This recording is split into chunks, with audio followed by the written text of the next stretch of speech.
Good afternoon, folks. So this is Calvin Milford with your Chambers Academy Sports Live Network. We are here to do the post game and also talk with Coach Allen about this week's game. The post game, of course, we delayed Friday night because of the length of the trip we took over to Greensboro, but we came out with a 42-21 win. And Chester and I talked, and we decided the offensive players of the game would be our offensive line. All year we've heard about how the line's been clearing out for the quarterback and the running backs to have an easy time running down the field. And we'll talk about that in a few minutes. But first I'm going to let them introduce themselves because I'm feeling kind of small right now. Go ahead, Connor. I'm Connor Gregory, 72, left tackle. Jacob Oliver, 63, left guard. Gabe Brooks, 76, center. Jake Waldrop, number 57, right tackle. Dean Sheffield, 55, right guard. Luke Keel, number 12, tight end. All right, and the group has elected Jake Walter to be their spokesperson. So, Jake, we'll talk about Friday night's game. Looking back after a few days, how are you feeling about it? We played good. The offensive line executed pretty well. We messed up on a couple things, but we fixed that as the game went on. And we just played hard and come out. We executed well in the first half for just about the first game this year, and we was up, and it was 20-something to 7, I think. 20-7. Yeah. 20-7 at halftime, and we come back out in the third quarter and they scored, but then we scored and stopped them and scored again, so kind of shut them down, and they got a lucky punt return on us, so that's another touchdown they got. And that wasn't on the offensive line, was it? Yeah, but we played well, and I'm glad we executed well. So. Well, let me take you back to what you just brought up. We were up 20-7 at halftime. They got the ball on the from losing the coin toss. They went down and scored. It's 20-14. They kicked off, and after a penalty, we were on the 2-yard line.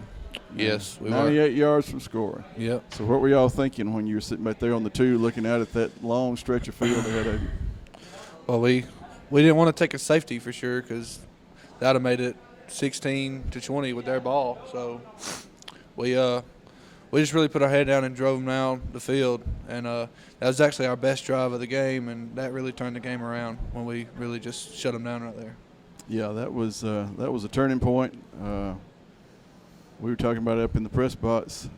We didn't know how many times that a team for Chambers had ever gone 98 yards. But we figured there was only one team that had done better, and that was the one that went 99 yards. So, so y'all did a great job, cleared out. Braxton had some good runs. Peyton, I think, had some runs and a pass. So some of those drives kind of run together on me. But anyway, we got down. I think Braxton broke a long run and got tackled on about the 3, and we took it on in. And you're right, once that seemed to take the wind out of their sails. Did you get that impression too? Yeah, they kind of. You could tell they got tired. We got so many players that can play at one time, and they got tired, and we just wore them out, basically. Okay. And as you said, a punt return was the only score they got in the after that opening drive touchdown. The only score they got in the second half was a punt return touchdown. So I'm sure Coach Allen's going to work on special teams this week, huh? Yes, he will. Okay. All right. Well, as I said, fellas, all season long, every time we have an offensive player of the game, the most common phrase that we hear from interviews is the line, and we couldn't do it without the line, so we decided that after that 98-yard drive that the line was going to be our offensive player of the game. So we congratulate y'all.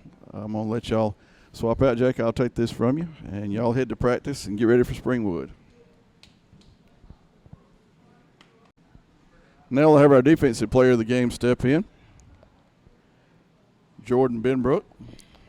Jordan, we selected you as our defensive player of the game. It's kind of like we've said in games earlier this season. Sometimes it's not the whole game, but one play in a game that can make a player the player of the game. You had a sack, caused a fumble, recovered the fumble, and scored a touchdown all on one play. And I told the folks at home, I think you even sold some catfish plates down there in the end zone while you were there. So take us through that play.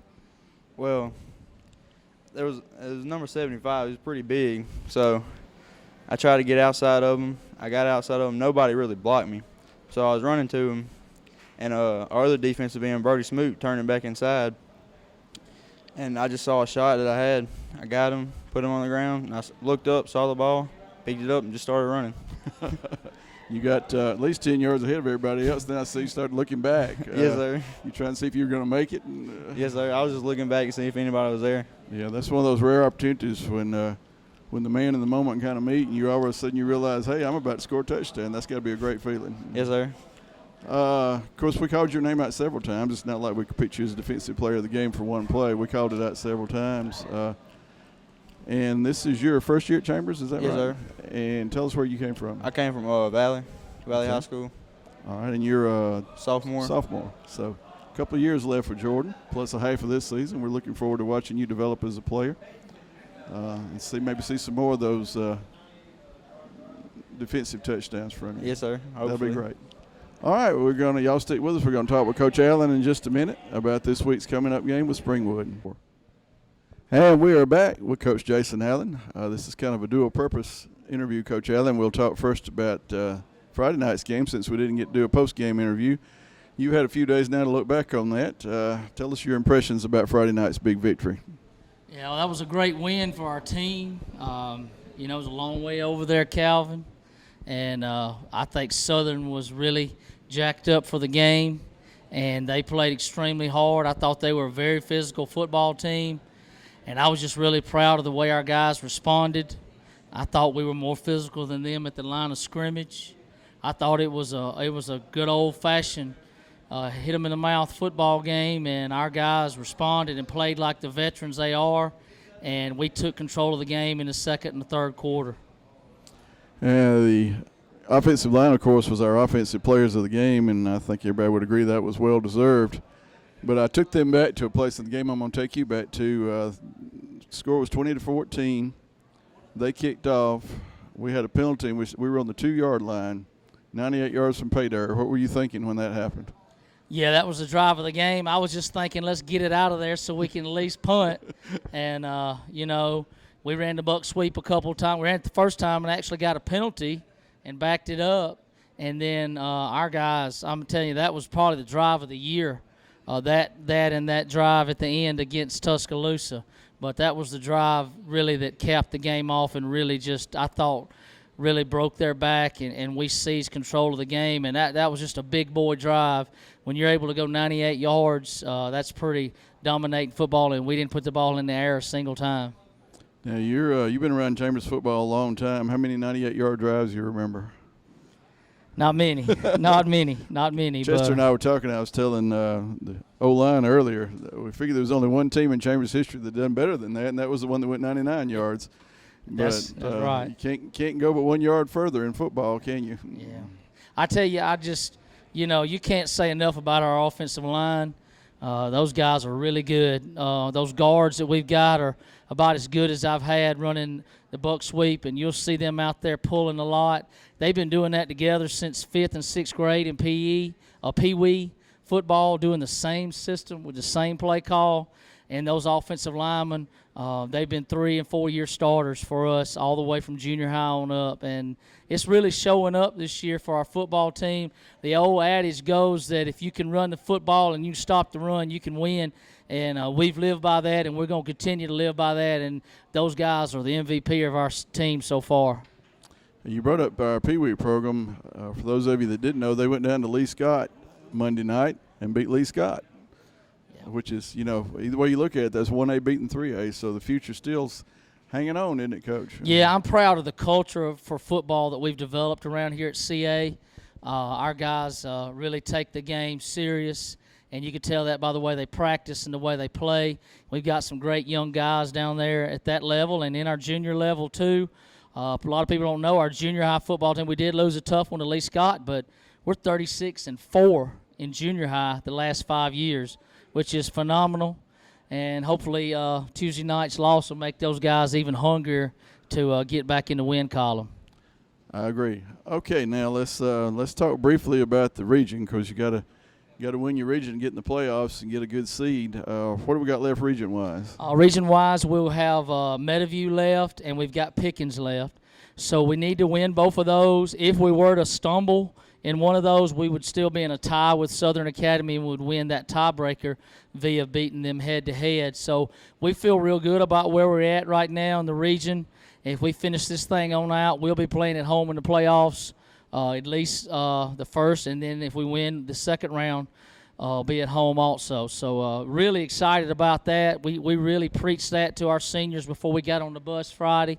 I stopped on the way up, and I put the bus in neutral and pulled the air brake, and they thought they were in trouble. And I told them guys, look out there at that field. And they were out there at the road. And I said, if you want to play on that field again one more time in the playoffs, you better win tonight.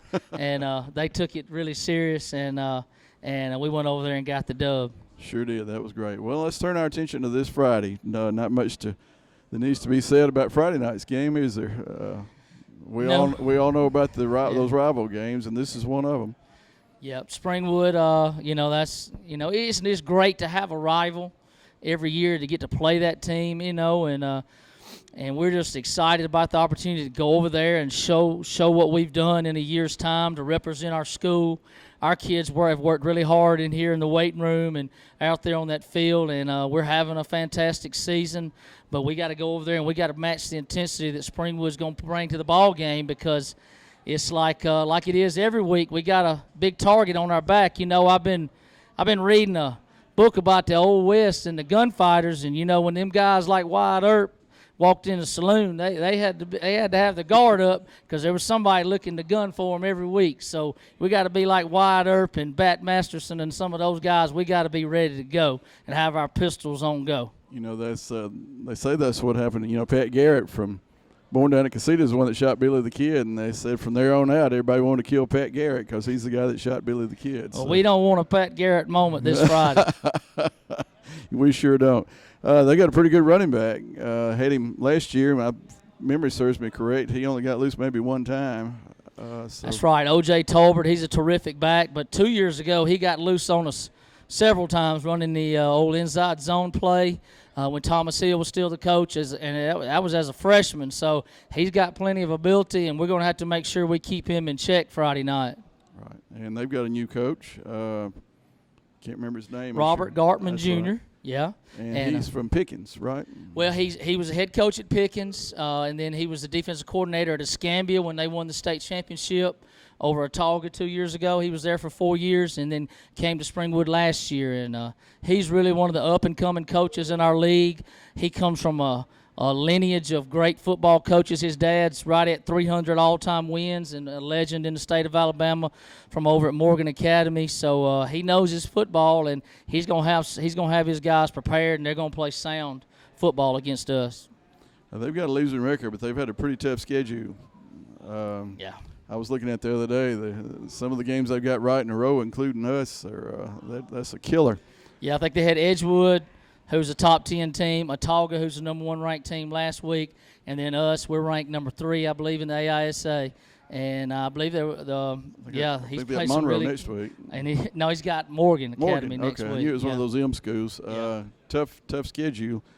Valley Times gave you a little bulletin board material this week. I don't know that they meant to, but they wrote an article that said that Springwood had faced their toughest opponent so far.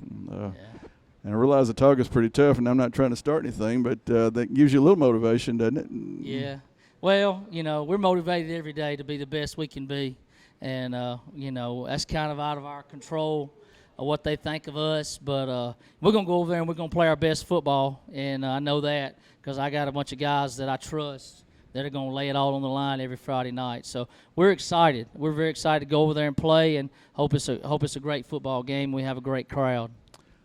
Well, you heard it here, Rebel fans. It's a short trip, shortest trip of the year. If you could make it to Greensboro last week, you can surely make it to Lynette this week. And we're going to be down there taking on Springwood, 7 p.m. Central, 8 Eastern. And we'll have it live on Chambers Academy Sports Live on YouTube. But we want to have you there if you can make it. So join us Friday night, 7 p.m. at Springwood. And remember, it's great to play for the C and the A. See you Friday night.